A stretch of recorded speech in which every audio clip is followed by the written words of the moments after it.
আল্লাহর কাছে তুমি যখন চাইবে, পরীক্ষা নিচ্ছে, আপনি পরীক্ষায় উত্তীর্ণ হবার জন্য খারাপ কথা বলবেন না, অশ্লীল ভাষা বার করবেন না, আল্লাহ সুবহানাহু ওয়া তাআলা তোমার জন্য খুশি হয়ে যাবে। আর যখন তুমি অশ্লীল ভাষা তোমার মুখ থেকে বাইর হবে, বাজে ভাষা বাইর হবে, তুমি তখন মুমিন মুসলমানের খাতা থেকে আলাদা হয়ে যাবে।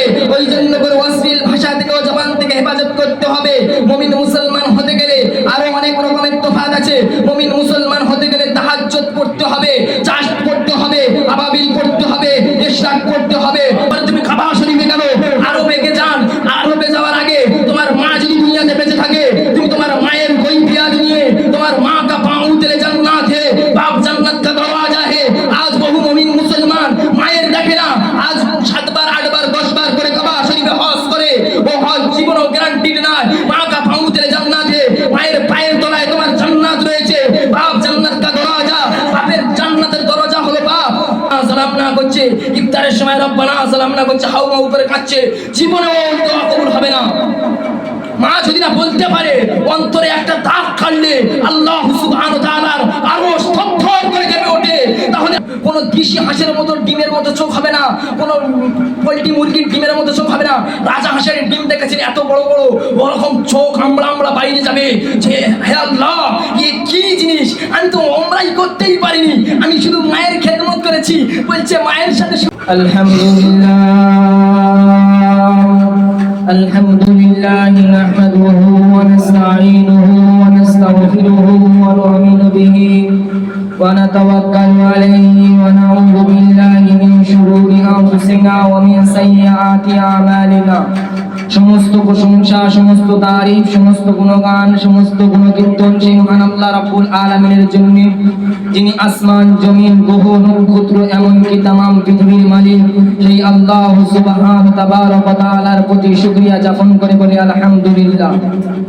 যিনি আপনাদেরকে আমাদেরকে আনিয়েছেন, বসিয়েছেন এর জন্যই, জান্নাতের বাগানে আনিয়েছেন, বসিয়েছেন এর জন্য আরো একবার সবাই বলুন আলহামদুলিল্লাহ। যিনি বিশ্বকবি, বিশ্ব নেতা, মদিনার লাল, তাজদারে মদিনা, সরকারে কায়নাত, ফখরুল জাহান, ইমামুল আম্বিয়া, খাতামুন নবিয়্যিন, সিরাজুস সাদিকিন, আশরাফুল আম্বিয়া, গোলামে কিবরিয়া, শাফিয়ে মাহশার, রহমতে কাউসার, জনাবে হুজুরে করিম সাল্লাল্লাহু আলাইহি ওয়াসাল্লামের প্রতি, মুহাম্মদুর রাসূলুল্লাহ সাল্লাল্লাহু আলাইহি ওয়াসাল্লামের প্রতি দরুদ ও সালাম সবাই বলুন সাল্লাল্লাহু আলাইহি ওয়াসাল্লাম। আজ বান্দাদেরকে বহু রকম প্রেম রয়েছে, দুনিয়াতে বহু রকম প্রেম রয়েছে। অরিজিনাল প্রেম রয়েছে, আল্লাহর সাথে প্রেম রয়েছে, নারীদের সাথে প্রেম রয়েছে, কিন্তু অরিজিনাল প্রেমটা কার সাথে করব? অরিজিনাল প্রেমটা হবে আল্লাহর সাথে। মুমিন বান্দা যে হবে, গভীর রাত্রে রজনীর ছায়া তল যখন নেমে আসবে, তখন গভীর রাত্রে গিয়ে রব্বানা যালামনা আনফুসানা ওয়া ইল্লাম তাগফির লানা ওয়া তারহামনা লানাকুনান্না মিনাল খাসিরিন বলে যখন চাইতে থাকবে আল্লাহর কাছে, আল্লাহ সুবহানাহু তাবারাক ওয়া তাআলার কাছে চাইতে থাকবে, ফারিস্তারা দিয়ে দিতে চাইবে, কিন্তু সঙ্গে সঙ্গে আল্লাহ সুবহানাহু তাবারাক ওয়া তাআলা আটকে দিবেন। আর যখন নাফরমান বান্দা চাইতে থাকবে, সঙ্গে সঙ্গে আল্লাহ সুবহানাহু ওয়া তাআলা ফারিস্তাদেরকে হুকুম করবেন, হে ফারিস্তারা ওই বান্দাকে দিয়ে দাও। সঙ্গে সঙ্গে ফারিস্তারা প্রশ্ন করবে, হে আল্লাহ এ আপনার কেমন ধরনের বিচার, এটা কেমন ধরনের বিচার? বলে আমি যেটা বুঝি তোমরা সেটা বোঝো না। এই নাফরমান বান্দা যখন আমার কাছে যায়, যেমন বাদশাহ হারুন আর রশিদের একটা ঘটনা আপনাদের বললে বুঝতে পারবেন। বাদশাহ হারুন আর রশিদের দুটো, একটা কাক আর একটা কোকিল ছিল। কাকটা যখন বাদশাহ যখন রাজত্বের কাছে যেতেন বা রাজত্ব চালাতে যেতেন, তখন দুজনকে নিয়ে যেতেন। নিয়ে যাওয়ার পরে দুই সিংহাসনে একদিকে কোকিলটাকে বসিয়ে দিতেন আর একদিকে কাকটাকে বসিয়ে দিতেন। সঙ্গে সঙ্গে যখন কাকটা যখন চাইতো কর্কশ ভাষায় চাইতো, সঙ্গে সঙ্গে কর্কশ ভাষায় যখন চাইতো, সঙ্গে সঙ্গে প্রহরীদেরকে বলতে, হে প্রহরীরা দিয়ে দাও, ওকে যেটা চাচ্ছে দিয়ে দাও, এই ক্ষুধা লেগেছে দিয়ে দাও। সঙ্গে সঙ্গে প্রহরীরা দৌড়ে মৌড়ে গিয়ে দিয়ে দিতেন। আর যখন কোকিলটা যখন ডাকতো, সঙ্গে সঙ্গে প্রহরীরা দিতে যাবে। বাদশাহ হারুন আর রশিদ সঙ্গে সঙ্গে গম্ভীর আওয়াজে চিল্লে উঠে বলছে, না দিও না, কে আমার খুবের কোকিলের ডাকটা আমার খুব ভালো লাগে। ওরকম মুমিন যখন ডাকে আল্লাহর কাছে, আল্লাহ সঙ্গে সঙ্গে খুব খুশি হয়ে যান। আর যখন নাফরমান বান্দা যায় আল্লাহর কাছে, রব্বানা যালামনা আনফুসানা ওয়া ইল্লাম তাগফির লানা ওয়া তারহামনা লানাকুনান্না লাকুনান্না মিনাল খাসিরিন। হে আল্লাহ আমার বাড়ির বালা মুসিবতকে দূর করে দিন, রুজি রোজগারে বরকত দিন, জানে মালে বরকত দিন। সঙ্গে সঙ্গে ফেরেশতাদেরকে বলবে, হে ফেরেশতারা, এই যে নাফরমান বান্দা যেটা চায় সঙ্গে সঙ্গে দিয়ে দাও, সঙ্গে সঙ্গে দিয়ে দাও। আর যেটা এই মুনাফিক বান্দা, আল্লাহ সুবহানাহু ওয়া তাআলা সঙ্গে সঙ্গে বলবে, এই বান্দাটা যেটা চাচ্ছে, ভালো আল্লাহওয়ালা দিনদার ব্যক্তি যেটা চাচ্ছে, একে সেটা আটকে রেখেছে। বলছে দাঁড়াও, ওই আল্লাহওয়ালা ব্যক্তি, দিনদার ব্যক্তি, একে একটু পরীক্ষা নেওয়া যাক। সঙ্গে সঙ্গে আটকে রেখে বলছে, যখন চাইছে সঙ্গে সঙ্গে কিছুদিন, 2 দিন 4 দিন 5 দিন চাচ্ছে, তেমন দিচ্ছে না, তেমন দিচ্ছে না, তেমন দিচ্ছে না। কিন্তু মুমিন জীবনে আল্লাহর রহমত থেকে নিরাশ হবে না। লা তাকনাতু মির রাহমাতিল্লাহ, ইন্নাল্লাহা ইয়াগফিরুয যুনুবা জামিয়া, ইন্নাহু হুয়াল গফুরুর রহিম। যখন মুমিন মুসলমান চাইবে আল্লাহর কাছে, সঙ্গে সঙ্গে আল্লাহ কিছুদিন দেরি করে করে পরীক্ষা নিতে থাকবে, একটা রোগ বেড়ে থাকবে।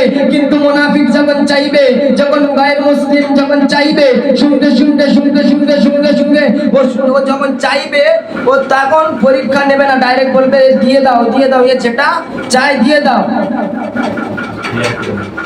এ দিয়ে দাও, যেটা চাচ্ছে দিয়ে দাও। কেননা এ আমার কানে কর্কশ ভাষার মতো লাগে, যেমন বাচ্চা হারুন আর রশিদের কানে কাগের যে ভাষাটা লেগেছিল অতটুকু পূর্বে, কিন্তু বাচ্চা হারুন আর রশিদ সঙ্গে সঙ্গে দিয়ে দিয়েছে। আর যখন মুমিন মুসলমান আল্লাহর দরবারে চেয়েছে, তখন আল্লাহ আটকে রেখেছেন। কেন বলুন তো? ওকে পরীক্ষা নিচ্ছে, ওকে ভালোবাসে, ওকে মহাব্বত করে, ওই জন্য করে কিছুটা পরীক্ষা নিয়ে নিয়ে নিয়ে নিয়ে ওকে তারপরে একেবারে সমস্ত কিছু দিয়ে দেবে। মুমিন মুসলমান যখন আল্লাহর কাছে চাইবে, রব্বানা যালামনা আনফুসানা ওয়া ইল্লাম তাগফির লানা ওয়া তারহামনা লানাকুনান্না মিনাল খাসিরিন। হে রব্বুল আলামিন, আমি পাপ করেছি, আমি গুনাহগার, আমি নাফরমান।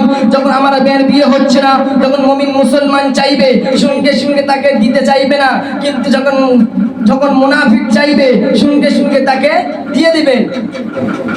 কেননা মুনাফিকের আওয়াজটাকে কর্কশ ভাষা, সে তো কোনো কিছুই জানে না, দোয়া দরুদ জানে না। কিন্তু তেমন মুমিন মুসলমান নিরাশ হয়নি।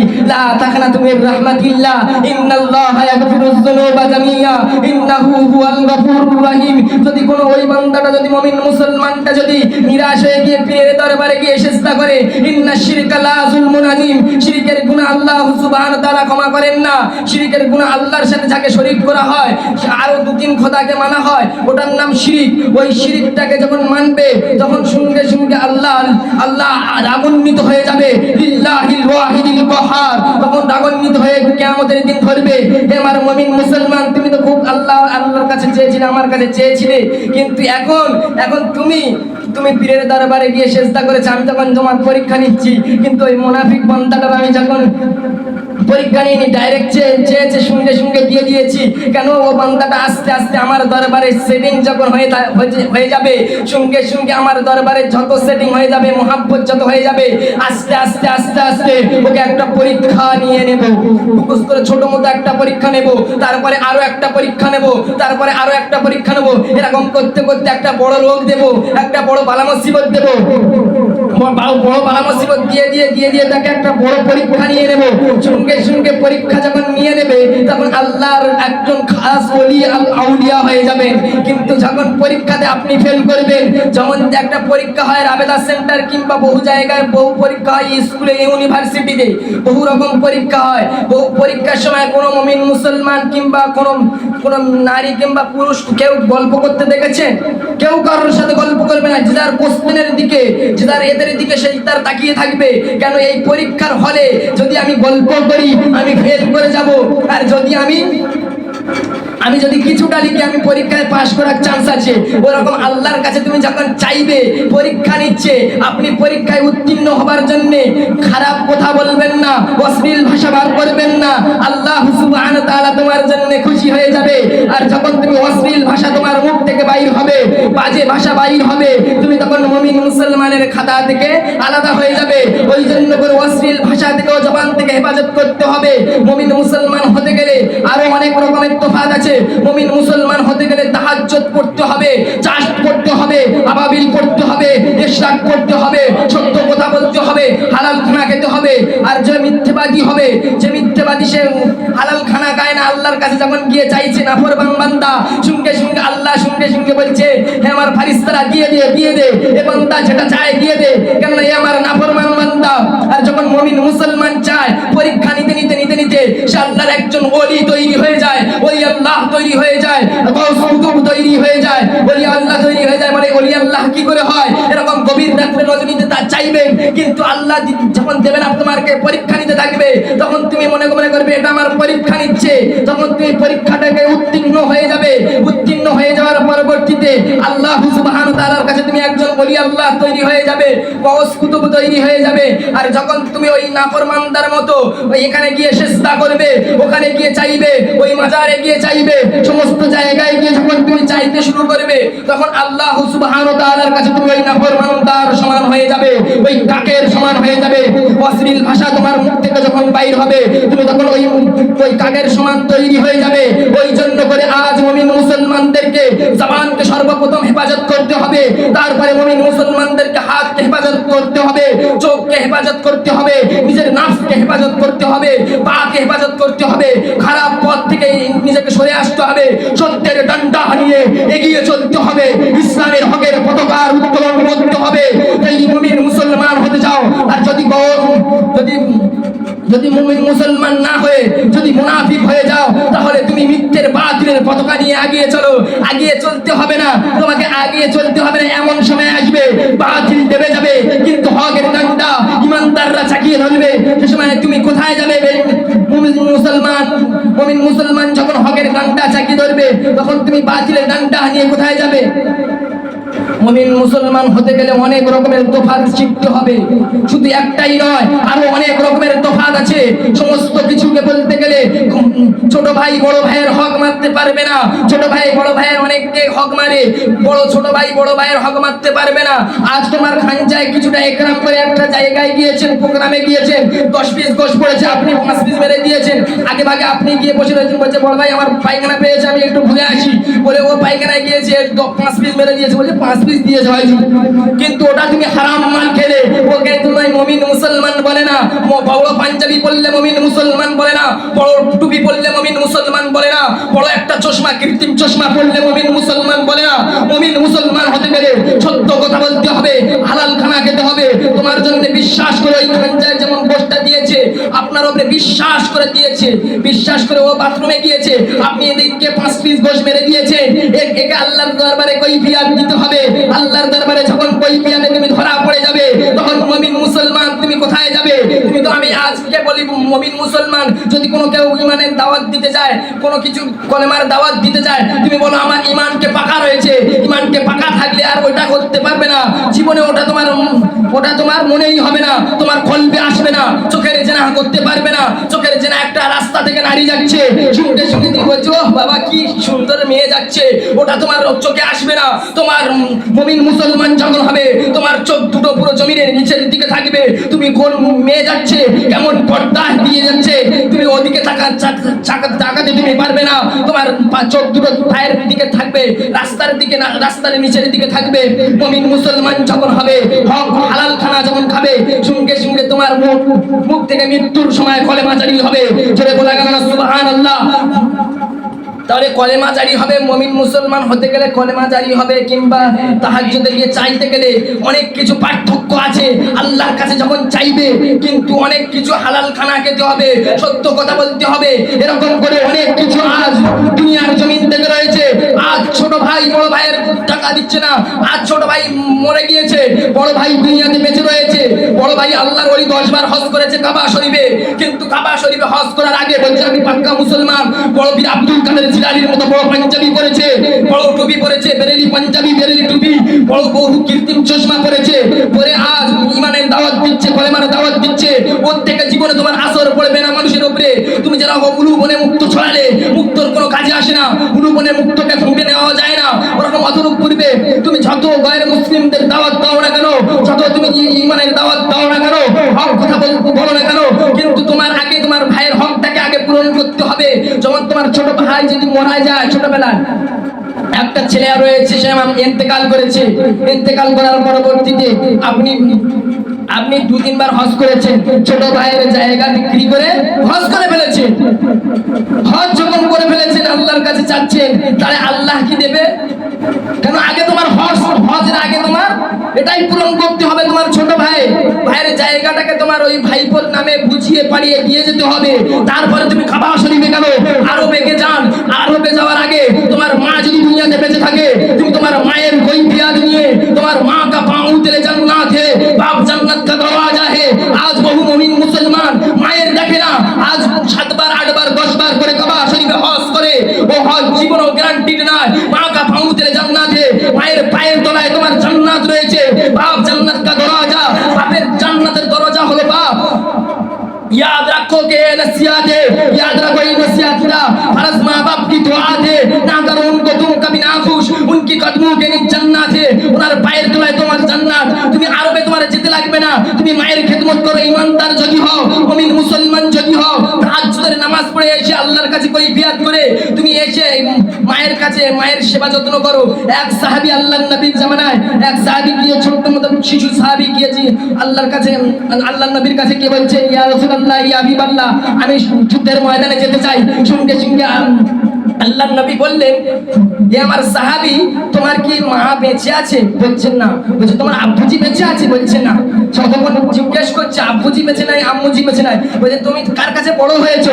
বলছে, আমার খালামা খালুর কাছে। বলছে, বেঁচে আছে তারা দুনিয়াতে? বলছে, হ্যাঁ ইয়া রাসূলুল্লাহ। বলছে, যাও গিয়ে ওদেরকে খেদমত করো। ওদেরকে খেদমত করলে ওদের পায়ের তলায় তুমি শহীদ হতে চাচ্ছ, কিন্তু ওদের পায়ের তলায় তোমার জান্নাত লেখা রয়েছে। মা কা পাঁও তেলে জান্নাত হে, বাপ জান্নাত কা দরওয়াজা হে।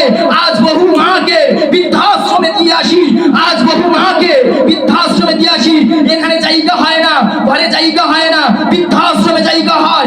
আজ বহু মুসলমান এমন আছে, আর মুসলমান বলে তাহাজ্জুদের নামাজ গিয়ে রব্বানা যালামনা আনফুসানা ওয়া ইল্লাম তাগফির লানা ওয়া তারহামনা লানাকুনান্না মিনাল খাসিরিন যদি করো, হাজারো দোয়া বললো আল্লাহর দরবারে জীবনে কবুল হবে না। তুমি আগে তোমার মাকে এনে সেবা যত্ন করে গভীর রাত্রে গিয়ে তাহাজ্জুদে গিয়ে মার কাছে মাপ চেয়ে গভীর রাত্রে গিয়ে তাহাজ্জুদে গিয়ে দোয়া করো। ওই দোয়াটা 100% গ্যারান্টি দিয়ে বলতে পারি কবুল হয়ে যেতে পারে। আজ মাকে বৃদ্ধাশ্রমে দিয়ে এসে মসজিদে গিয়ে রব্বানা সালামনা করছে, ইফতারের সময় রব্বানা সালামনা করছে, হাউমাউ করে কাঁদছে, জীবনেও দোয়া কবুল হবে না। মা যদি না বলতে পারে, অন্তরে একটা দাগ কাটলে আল্লাহ সুবহানাহু ওয়া তাআলার আরশ থরথর করে কেঁপে ওঠে। তাহলে আজ মুমিন মুসলমান হয়ে তুমি কি করে বৃদ্ধাশ্রমে দিয়ে এসে আজ তুমি এখানে রব্বানা যালামনা করছো, কাবা শরীফে যাচ্ছ, বিবিকে নিয়ে কাবা শরীফে যাচ্ছ, শ্বশুর শাশুড়িকে নিয়ে কাবা শরীফে যাচ্ছ। যত তুমি কাবা শরীফে যাও না কেন, আমি 100% গ্যারান্টি দিয়ে বলতে পারি ওই কাবা শরীফ তোমার মায়ের পায়ের তলায় আছে। মার সেবা যত্ন করো। আজ বহু মুমিন মুসলমান বইয়ের কথা শুনে মাকে বেত্রাঘাত করে, বাপকে বেত্রাঘাত করে, ঘাট ধাক্কা দিয়ে বাড়ি থেকে বাইর করে দেয়, আর গভীর রাত্রে গিয়ে আল্লাহর কাছে কাঁদে। ওই কাঁদাটা আল্লাহর কাছে পছন্দ নয়, আগের সমান কাঁদা হবে। যেমন বাদশাহ হারুন আর রশিদের শুরু থেকে ঘটনা বলেছি, যেমন ওরকম হবে অবস্থা আপনাদের। গভীর রাত্রে আল্লাহর কাছে হাত তুলতে গেলে বহু জিনিস চাইতে হবে, বহু জিনিস ছাড়তে হবে। গভীর রাত্রে তুমি মুমিন মুসলমান বলে দাবি করো, মুমিন মুসলমান বলে দাবি করতে গেলে সর্বপ্রথম তাহলে কি করতে হবে? মাকে বাড়িতে বার করে দেবেন নাকি? মাকে পল্লাপাল্লি নিয়ে গিয়ে বৃদ্ধাশ্রমে রেখে দিয়ে আসবেন নাকি? আমি ট্রেনে সফর করছি, একটা বৃদ্ধ বাপজি এসে আমার পাশে বসেছে। আমি বাপজিকে জিজ্ঞাসা করলাম, বাপজি আপনার কি ছেলে পুলে কেউ নেই? গায়ে থেকে বিরাট দুর্গন্ধ বাইর হচ্ছে, বিরাট একটা দুর্গন্ধ বাইর হচ্ছে। আমি সেই জিজ্ঞেস করলাম, বাপজি আপনার কি ছেলে পুলে কেউ নাই? বলছে, হ্যাঁ আছে, আমার ছেলেপুলেরা বিরাট বড় বড় ইঞ্জিনিয়ার, ব্যারিস্টার, প্রফেসর হয়েছে, কোর্টের উকিল তৈরি হয়েছে, আজ বড় বড় আলিম তৈরি হয়েছে, মুহাদ্দিস তৈরি হয়েছে, মুফাসসির তৈরি হয়েছে। আমার 7-8টা ছেলে বড় বড় জায়গায় পৌঁছে গিয়েছে।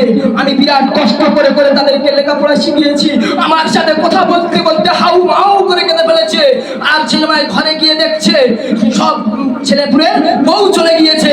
কেন বউ চলে যাবার কারণ হলো তাদের চাকরিগুলো লকডাউনে ছেড়ে গিয়েছে, যাদের জন্য বৃদ্ধাশ্রমে দিয়েছে। বলছে, আমি 10 বছর ছেলেপুলের মুখ দেখিনি, আজকে আমি যাচ্ছি বহু কষ্ট করে। অনেকদিন আমার স্ত্রী বৃদ্ধাশ্রমে মারা গিয়েছে, তেমন ছেলেদেরকে ফোন করা হয়েছিল, ছেলেরা নিয়ে আসেনি, ওখানে মাটি দিয়ে দিয়েছে। তাহলে মুমিন মুসলমান তুমি বলে দাবি করো, তুমি আজ বড় ইঞ্জিনিয়ার হয়েছো যার জন্য, সেই বাপ মায়ের জন্য। বাপ মা আজ বড় ইঞ্জিনিয়ার করানোর জন্য গায়ের ঘামকে, গায়ের রক্তকে বিক্রি করে আপনাকে লেখাপড়া শিখিয়েছে, আপনাকে ঘাম ঝরিয়ে দিয়ে পরিশ্রম করে সেই টাকায় লেখাপড়া শিখে আপনি এত বড় চাকরি পেয়েছেন, আপনি এমন একটা সুন্দর বিবি পেয়েছেন, চামড়া সাদা বিবি পেয়েছেন। যদি আপনি আপনার বাপ যদি মূর্খ করে যদি ছোটবেলা থেকে কাজ করাতো, কান ধরিয়ে নিয়ে যদি পোশাক তোলাতো আর বিচি বিচ্ছিরি গালাগালি করে অশ্লীল ভাষায় গালাগালি করে পোশাক তোলাতো, আপনার কি লাভ হতো? অত সুন্দর বিবি পেতেন? পেতেন না। ওই রকম অতরূপ পূর্বে আপনি যেই বিবিটা পেয়েছেন এটা হলো মায়ের জন্যে। তাহলে মায়ের জন্য সর্বপ্রথম খেদমত করার দরকার আছে না? বৃদ্ধাশ্রমে দিয়ে আসবো নাকি? মাকে আজ সমাজে বহু মানুষ বৃদ্ধাশ্রমে দিয়েছে। রব্বানা সালামনা আনফুসানা কলেমা দাবি করে, বড় মুসলমান দাবি করে, বড় পাঞ্জাবি পরে 10 বছর হজ করেছে, বলছে আরো 2 বার যাবো, মরণের আগে কলেমা নসিব যদি হয়। কিন্তু মায়ের পায়ের তলায় তোমার জান্নাত। তুমি 10 বার কেন 10 বছর যদি গিয়ে শুয়ে থাকো, যদি আরবে যদি নামাজ পড়াও, তবু তোমার গুনাহ মাফ হবে না যতক্ষণ না বাপ মায়ের খেদমত করবে। বাপ মায়ের কষ্ট দিয়ে গিয়ে আরবে গিয়ে খেদমত করবে কেন? 10 বছর যদি শুয়ে থাকে জীবনে কাজ হবে না। আর মুমিন মুসলমান বলে দাবি করছি আজ ওই অশ্লীল ভাষায় যেরকম কাককে যেমন এরকম বলেছে বাদশাহ হারুন আর রশিদ, ওই রকম অবস্থা হবে। আজ সেই ট্রেনে সফর করছে, সেই বৃদ্ধ বলতে বলতে হাউ মাউ করে কেঁদে ফেলেছে। বলছে আমার সব ডাক্তার, ব্যারিস্টার, ইঞ্জিনিয়ার, প্রফেসর, কিন্তু আমি আজ ভাত পাইছি না। কেন আমি ভাত পাচ্ছি না? যে আমার গায়ে থেকে দুর্গন্ধ বাইর হয়, আমার গায়ে থেকে দুর্গন্ধ বাইর হয়। ওর শ্বশুর শাশুড়ি যখন আসে তখন বিরাট একটা খাওয়ার আয়োজন হয়, তখন আমি যখন গিয়ে চাই তখন আমাকে আরো বিশ্রী ভাষায়, অশ্লীল ভাষায় গালাগালি করে। আমি ওই জন্য করে বললাম, বাবজি তুমি তো এরকম করছো। আমার স্ত্রীকে, ওর মাকে কতবার বেদরাঘাত করেছে। ওই স্ত্রীর কথা শুনে আমার স্ত্রীকে বহুবার আঘাত করেছে, ওর মায়ের গায়ে হাত তুলেছে, এমনকি বেডিং পত্র নিয়ে বাইরে করে দিয়েছে। এই সব মুমিন মুসলমানদেরকে আজ যদি মুমিন মুসলমান বলে দাবি করে, এই সব মুমিন মুসলমান নয়, এগুলো হলো মুনাফিক। এইসব মুনাফিক নামদারিওয়ালা শয়তান দিয়ে আজ যদি হিন্দুস্তানের জমিন থেকে বরখাস্ত করা দরকার আছে, এদেরকে কোরআন অনুযায়ী শাস্তি দেওয়া দরকার আছে। আর মুমিন মুসলমান বলে দাবি করে, হায় রে নসিব, এমন জায়গায় তুমি গিয়ে পৌঁছাবে, তোমার মায়ের বদদোয়া যখন লেগে যাবে তখন তোমার আসর গিয়ে পড়বে। তুমি মুমিন মুসলমান বলে দাবি করো, ডক্টর, ইঞ্জিনিয়ার হয়েছো, সব চাকরি যদি তোমার থেকে যায়, তো যদি তোমার মা যদি বদদোয়া না করে, যদি কষ্ট না পায়, তবুও তোমার যদি খুশি হয়ে যায়, তবুও তোমার যদি ওই টাকাটা জীবনেও হালাল হবে না, কেননা তুমি মাকে খেদমত করো না। আস্তাগফিরুল্লাহ। যে মা কষ্ট রাত দিন 24 ঘন্টা এক করে দিয়ে তোমাদেরকে লেখাপড়া শিখিয়েছে, 10 লাখ টাকার ঘুষের টাকা দিয়ে আপনাকে চাকরি হয়ে দিয়েছে, মাদ্রাসা মসজিদে ঢুকে দিয়েছে, বহু জায়গায় ইঞ্জিনিয়ার, প্রফেসর হয়েছেন, সেটা ঘুষের টাকা ছাড়া এখন সমাজে চলছে না। আপনি ঘুষের টাকা দিয়ে ঢুকেছেন, মা কোথা থেকে টাকাটা এনেছে এটা মাকে জীবনেও প্রশ্ন করেননি। আজ মাকে বৃদ্ধাশ্রমে দিয়ে আসছেন স্ত্রীর কথা শুনে, কিন্তু মার পায়ের তলায় জান্নাত। শুধু বলছেন মৌল সাহেব একটু দোয়া করে দেন, আমার বাড়ির বালা মুসিবত হচ্ছে না, একটা খতম পড়িয়ে দেন, একটা খতম পড়িয়ে দেন, কিছু তালিবে ইলম নিয়ে ওই খতম পড়িয়ে দিলেও আপনার যদি চিন্তা করো তোমার ওরা খতম একসাথে পড়ে দেওয়া হয়, জীবনেও কাজ হবে না। কারণ যতক্ষণ না তোমার মায়ের বদদোয়া তোমার বাড়ি থেকে লেগে রয়েছে, বালা মুসিবত লেগে রয়েছে। আজ মুমিন মুসলমান বলে দাবি করার আগে তুমি তোমার মাকে বৃদ্ধাশ্রম থেকে নিয়ে চলে এসে মুমিন মুসলমান বলে রাতের বেলা তোমার মা কাছে ক্ষমা চেয়ে, রাতের বেলা পা দুটো জড়িয়ে ধরে, দুনিয়া তোমার স্ত্রীকে পা দুটো জড়িয়ে ধরে গিয়ে কেঁদে হাউমাউ করে মার কাছ থেকে মাপ চেয়ে নিয়ে গভীর রাত্রে যদি গিয়ে হাত তোলেন আল্লাহর দরবারে, রব্বানা সালামনা আনফুসানা ওয়া ইল্লাম তাগফির লানা ওয়া তারহামনা লানাকুনান্না মিনাল খাসিরিন। হে রব্বুল আলামিন, আমাদেরকে বাড়ির বালা মুসিবত দূর করে দিন, রুজি রোজগারে বরকত দিন, জানেমালে বরকত দিন। হে আল্লাহ, আমাদের যত ইনকাম করে নিয়ে আসছি, এদিক থেকে আনছি আর ওদিক থেকে বেরিয়ে যাচ্ছে, এরকম করে যত রকমের চা আছে সমস্ত কিছু চেয়ে বেরুন। আল্লাহ আরো খুশি হবে যে মায়ের কাছে চেয়েছে, মা ক্ষমা করে দিয়েছে। জোরে বলা গেল না সুবহানাল্লাহ? আর জোরে বলা গেল না সুবহানাল্লাহ? তাহলে মুমিন মুসলমান এমন হওয়া দরকার আছে। এই জন্য করে ভাবছি মাকে খুব সম্মান দিয়ে কথা বলবেন, মায়ের সাথে যখন কথা বলবেন সুন্দর ভাষায়, মিষ্টি ভাষায় যদি কথা বলেন, আল্লাহ সুবহানাহু ওয়া তাআলা তার নবী মুহাম্মদুর রাসূলুল্লাহ সাল্লাল্লাহু আলাইহি ওয়াসাল্লাম বলছে, যদি কেউ কোনো বান্দা যদি তার মায়ের সাথে মুস্কি হাসি দিয়ে কথা বলে, মুস্কি হাসি দিয়ে একটা ভালো সুন্দর ভাষায় নম্রতা ভদ্রতা ভাষায় কথা বলে, উমরা হজের সওয়াব কিয়ামতের দিন যখন প্রশ্ন করা হবে, হে আমার ফারিস্তারা, আল্লাহ সুবহানাহু ওয়া তাআলা বলবে, হে আমার ফারিস্তারা, দেখো এই বান্দাটার কটা উমরা হজের সওয়াব আছে, এর মার কতটুকু খেদমত করতে পেরেছে। যখন বলবে ইয়া আল্লাহ, হে আমার আল্লাহ, এ তো বহুবার খেদমত করেছি, এতবার খেদমত করেছে। যখন বলবে এর তখন কোনো দেশি হাঁসের মতো ডিমের মতো চোখ হবে না, কোনো পোল্ট্রি মুরগির ডিমের মতো চোখ হবে না। রাজা হাঁসের ডিম দেখেছেন এত বড় বড়, ওরকম চোখ আমরা বাইরে যাবে যে হে আল্লাহ, এ কি জিনিস, আমি তো ওমরাই করতেই পারিনি, আমি শুধু মায়ের খেদমত করেছি। বলছে মায়ের সাথে সুন্দর ব্যবহার করার কারণে, মায়ের সাথে ভালো ব্যবহার করার কারণে, মায়ের সাথে সুন্দর ব্যবহার করার কারণে, আর তুমি রাত্রে গিয়ে যখন হাত তুলেছো, আমি সেই হাতটাকে ফিরিয়ে দিতে অসন্তুষ্ট মনে করেছি। ওই জন্য করে ওমরা হজের সওয়াব লিখে দিয়েছি। যে কবার রাত্রে চেয়েছো আর মায়ের পা ধরে পুলিশটা বলছে, মা সারাদিন যা কথাবার্তার মধ্যে ভুল হয়েছে মাফ করে দাও, আমি তাহাজ্জুদের নামাজ পড়ে আপনার জন্য দোয়া করে দিই। যখন এরকম ভাষায় আপনি বলছেন, বললে সঙ্গে সঙ্গে মা সঙ্গে সঙ্গে বলবে, বাবা তুই তো আমার শখের বাচ্চা, তুই জান্নাতে যাবি, আমাকে একটু নিয়ে যাস। এরকম যদি ইমানদার মা হয়, সঙ্গে সঙ্গে বলবে, যদি যত খারাপ মা হোক না কেন, তুমি যদি মাকে ভালো করে বোঝাবে, তুমি তাহাজ্জুদ পড়বে, মাকে বলবে, মা চলো না তাহাজ্জুদটা পড়ি। যদি মাকে কে বলবে, মা এশরাকের টাইম হয়ে গিয়েছে, এশরাকটা পড়ি, এশারের টাইম হয়ে গেছে, এশারের নামাজটা পড়ি, আসরের টাইম হয়ে গেছে, আসরের নামাজটা পড়ি। দস্তরখান বিছিয়ে খাবেন, সুন্নাত তরিকায় যখন খাবেন, আল্লাহর নবীর সুন্নাত যখন তোমার বাড়ি থেকে হবে না, একদিন যদি দুদিন যদি 3 দিন যদি না খাওয়া অবস্থায় যদি মানুষ থাকে, কোনো কথা বলবে না। কিন্তু একটা বাড়ি থেকে নবীর সুন্নাত নেই, আল্লাহর কোরআন নেই, আল্লাহ সুবহানাহু ওয়া তাআলার কোরআন নেই, সেই বাড়িতে যদি একটা বিবির যদি খাওয়া একদিন না দিতে পেরেছে, বলবে, হে শুয়ারের বাচ্চা, আজ তুই এই আমার খাওয়া দিতে পারিনি, আজ তোর সাথে আমি থাকবো না, আমি চলে গেলাম এই পোল্লা পুল্লি নিয়ে, আমি আমার বাপের বাড়ি চলে গিয়েছি, এর সাথে আমার আরো ভালো বাড়িতে গিয়ে খাওয়া হবে, ভিক্ষে করে খাবো।